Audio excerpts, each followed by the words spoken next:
JK Nyambura, safari ya mwanamke aliyegeuza maisha kuwa mafunzo.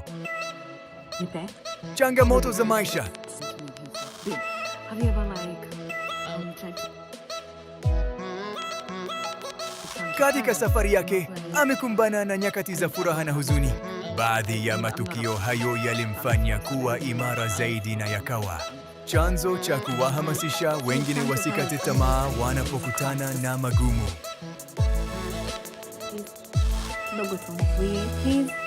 Please, nipe ama niscream. Kupitia maudhui yake, JK Nyambura ameendelea kuonyesha kuwa mafanikio hayaji kwa bahati, bali kwa uvumilivu, kujifunza kutokana na makosa na kuendelea kusonga mbele licha ya vikwazo. Leo, jina lake limekuwa mfano wa uthubutu, nguvu na matumaini kwa watu wengi wanaofuatilia safari yake. Hitimisho, safari ya JK Nyambura inaonyesha kuwa kila changamoto inaweza kuwa mwanzo wa mafanikio mapya. Swali ni moja, ni somo gani umejifunza kutoka kwenye maisha yake?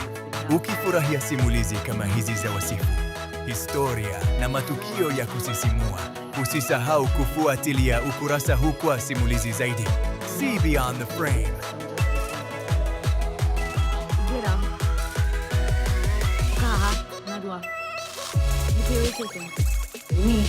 Me, I'm a baby girl. Don't shout at me. Don't shout at me. Sijazoea. Sijazoea. Finish shouting.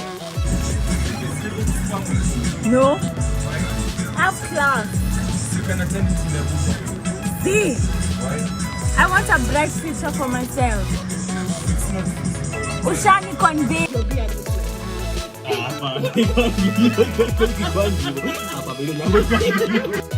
Niaje? Mbona umevaa unaenda? Hungry? It's you. Kwani tutakuweza? Hebu try.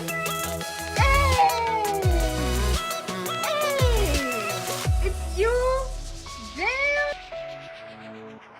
Utangulizi. Watu wengi humjua JK Nyambura kupitia mitandao ya kijamii. Lakini nyuma ya tabasamu lake kuna safari iliyojaa changamoto, maamuzi magumu na ushindi uliomjenga kuwa mmoja wa wanawake wanaohamasisha maelfu ya watu.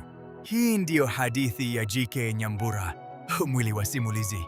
JK Nyambura alianza kujulikana kwa kushiriki maisha yake, uzoefu wake na ujumbe wa matumaini.